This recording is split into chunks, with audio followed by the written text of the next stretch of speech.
Pretty good. Right. Well, thank you, Peter. That was a lovely speech. I'll try my best to...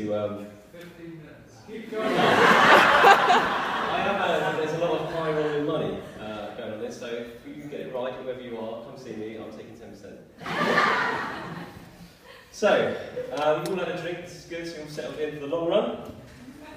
I shall begin.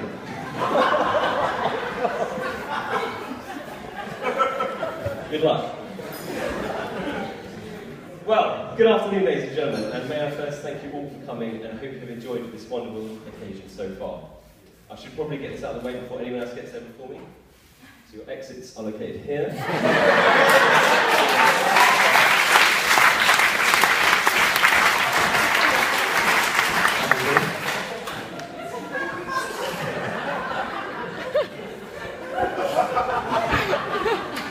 I won't lie to you, the speech has been looming over me for a couple of months now, and I'm feeling pretty nervous about delivering it.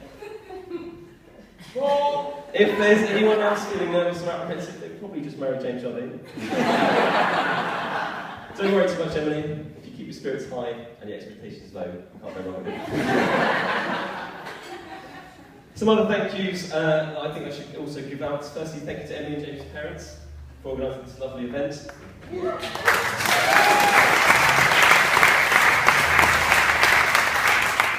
Putting up for James's countless drama. Also then Emily, especially yesterday. Panic.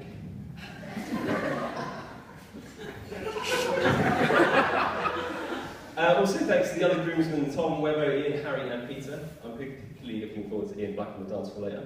Jazz hound. Well, the first time I was asked to be best man, I initially thought this would have been a special moment between the two of us, probably pre-planned over a beer or a couple of Manhattans, James' favourite. The reality of the matter was no.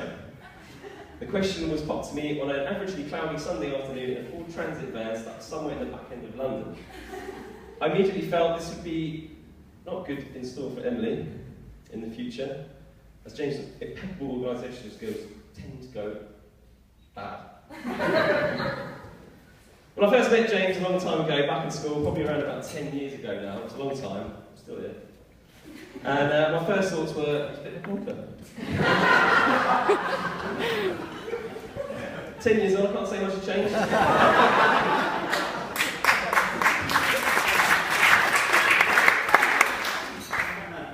His attitude around the schoolyard was fast and reckless. With not much regard for school or any other females that may have wandered into his path. Unfortunately for James, this happened far too little for his liking.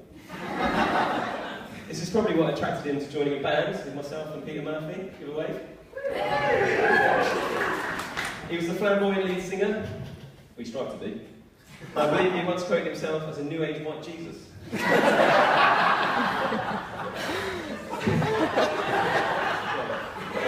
Thank you very much. If there was a dead ringer for a Mick Jagger wannabe, sadly James was not with us.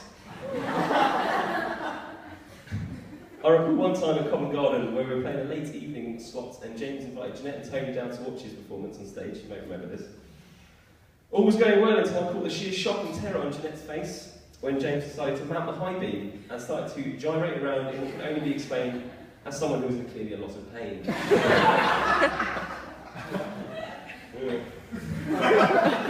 This did, however, attract one person, and I'm afraid, Emily, this was not you just yet. But we had a caring manager who supposedly worked for Sony Music. He quickly became an adoring fan of James and would often watch him singing through the vocal booths. I recall a common catchphrase used by him as, "Oh, Jamesy! You sound fabulous, darling."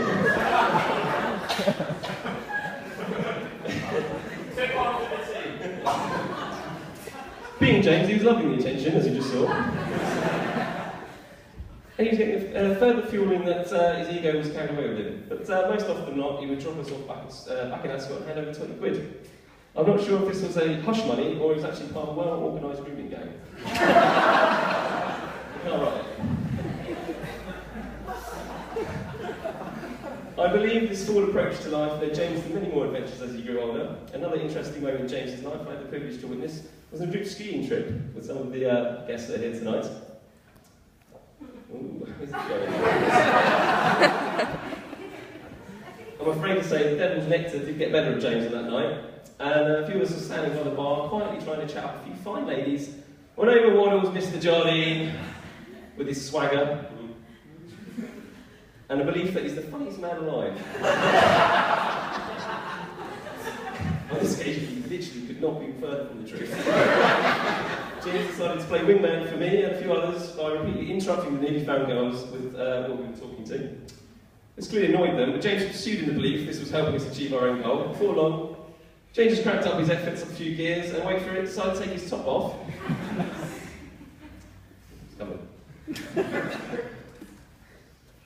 And to each poor lady, you asked them, I believe, what they thought of your belly button, or prominently poking it in front of them. You reckon, ladies?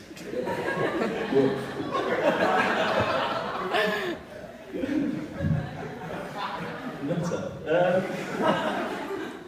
I still don't understand to this day how this man eluded you for so long, especially with the sort of renegade tactics.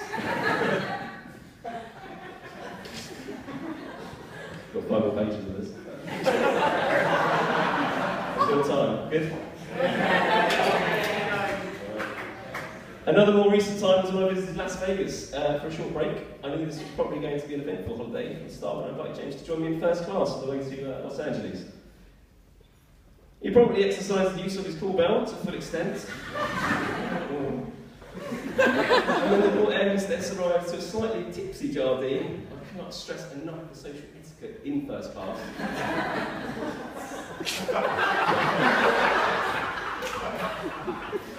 He shouts quite confidently, "I'll have the female deal, girl, keep the taps running."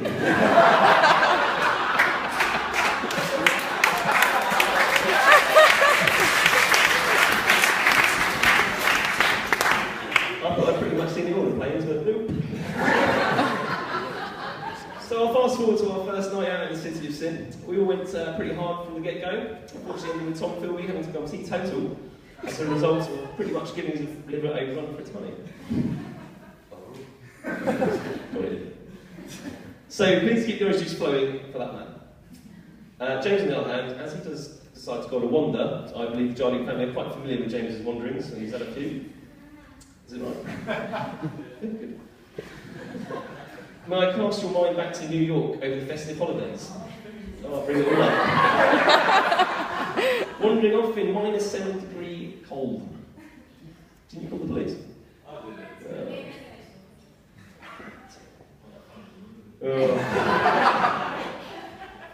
After James decides to wander out back in Vegas now. So James has wandered out of the nightclub on his own, with the rest of us deciding to go on to a pool party. We find out that James has somehow wandered into the wrong wing of a hotel and was approached by a couple of security guards, to which asked James, "Hi there, sir. Do you know where you are?" James, I believe, muttering the words, "Vegas, baby!" Yeah!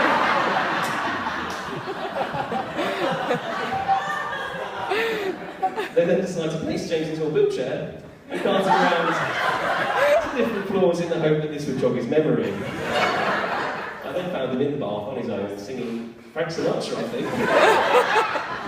Saying that you met a Mexican, I don't know where that came from. I can only imagine this to be somewhat like a scene out of Phoenix Nights.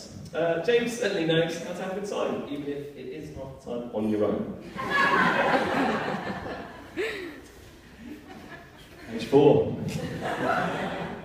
James's memory has often been a cause for concern, and has led...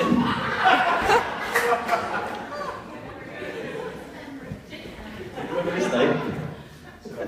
What? So, James's memory has often been a cause for concern, and has let him down many a time. I recall the time back when we lived in Bristol. I say I actually lived in the corridor. After James and Webber raided the first year's hall and saw a poor, unique student's double bed and cut it in half for me. Being postman, or like that. Did he also try to steal a boat one night? Yep.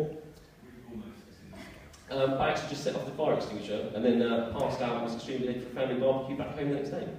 I don't know what excuse he gave you.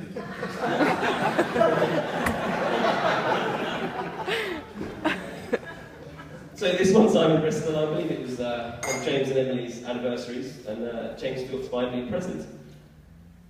And not only that, he went and played a game of football for the all-important Werriment. I got best improved player one time. I was on the pitch for 10 minutes. Took out the caps and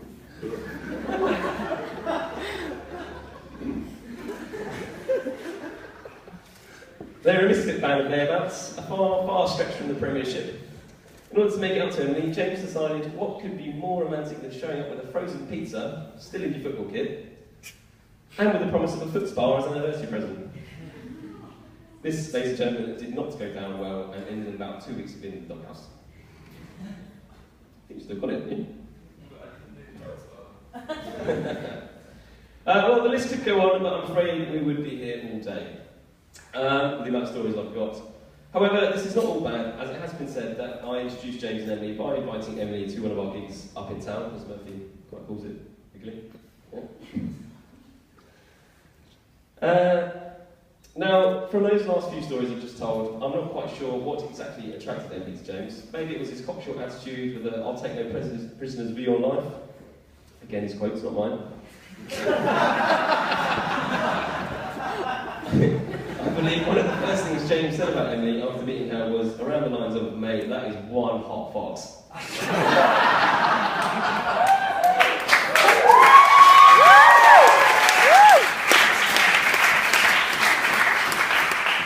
And there is no way she didn't like my moves on stage. When in fact I recall Emily saying to me after we finished playing, "What an idiot." I do more often than not tend to side with Emily on that quote. However, James pursued Emily and somehow his advances proved fruitful. Doing well? Getting this money. And somehow romance did blossom. I remember the first time Emily was going around James' house to meet his parents and asked me what they were like. I said they were really nice.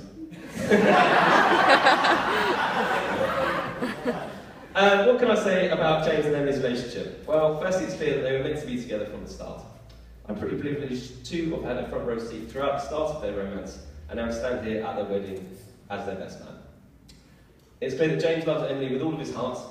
Embarrassingly enough, I've had to listen to him profess it enough when he's drunk, and I'm sure others around here have too.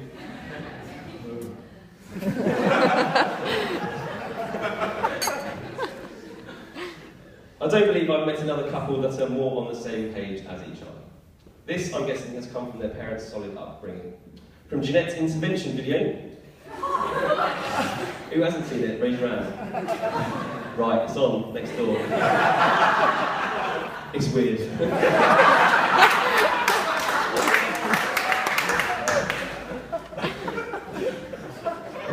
Wait for it, I've got the other side of the family too, yeah? To Jan's full honours burial of a rainbow trout. I think all that missing was there was a 22-gun salute that day. On that note, this couple and their families are certainly a match made in heaven. Throughout their 9-year relationship, they've had their ups, they've had their downs, as do all couples, but they have always come out stronger, normally with James doing the apologising. I believe they are utterly devoted to each other, and I can say this often by the way they look at each other, still fresh, even after 9 years together. Is that right? 9 years? I've often thought how right these two are together, and how one day I hope to share the same amount of love with someone else, and to be as truly happy as these two so clearly are.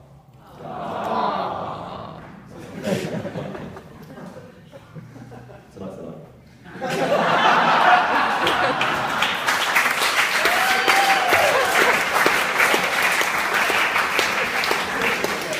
I've got them. We're in a minute.